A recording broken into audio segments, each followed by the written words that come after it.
just had the nod. So it's Thursday morning. Dan's just dragged me out of bed. It doesn't matter what day it is, does it? Because she's not going to post. She's going to post this in a minute, so it is Thursday morning.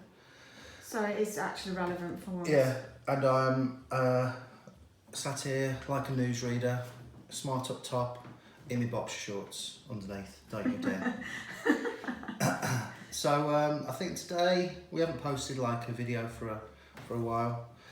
So off the back of a few clients in clinic, I thought what we'd do today is spend a little bit of time talking about training around shoulder pain, because that seems to be one of the big sort of problems that we're encountering with those people in the gym, lifting, not just your powerlifters and bodybuilders, but those also recreational gym users. So a bit of an overview.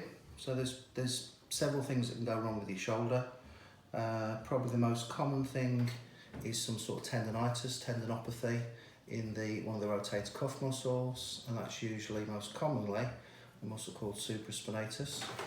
That tends to cause you pain in this, what they call painful arc of movement, so between 60 and 120 degrees.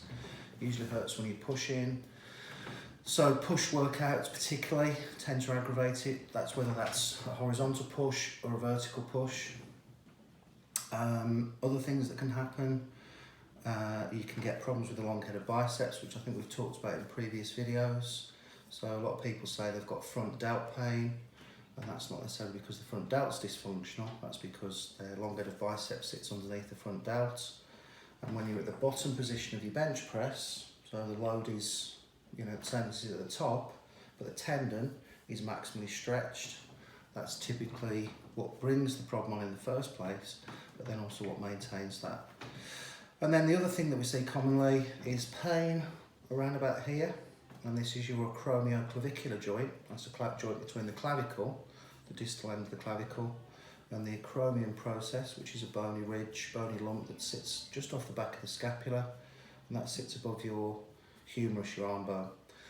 Now this one, I'm seeing probably increasing number of people with AC joint problems, and I think the thing that contributes to that is flat bench, decline bench, particularly things like close grip bench press on the Smith machine, because for a lot of people, and this kind of reverts back to the stuff that we did with Sam when we were talking about bench press setup, most people lie on a bench with a back flat on the bench. That's not your powerlifters, that tends to be sort of your inexperienced new bodybuilders.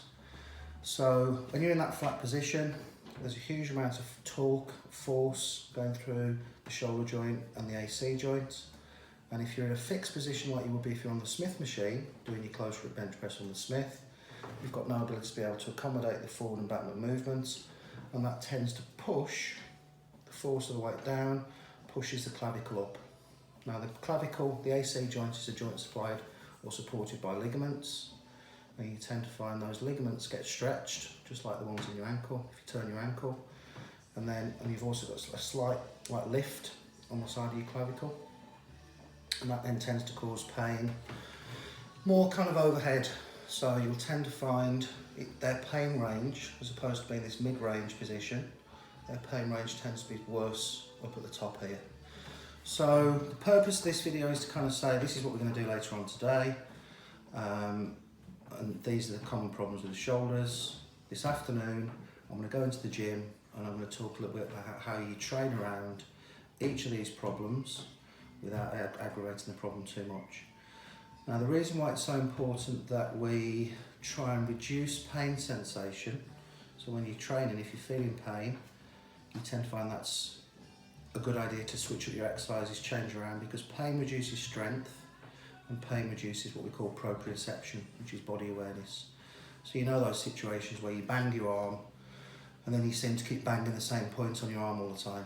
And it's because that area has got reduced proprioception. Now proprioception is really important. I'm getting the cue to wind up now. Because my arms are shaking. Because it tends to give your brain it's like a body map. It tells your brain where your arm is, tells your brain where your hand is. Without that proprioception, a lot of your muscles don't fire properly, so you get problems with activation and recruitment, and that then obviously exacerbates the problem. So this afternoon, probably at Ultraflex Gym Leeds.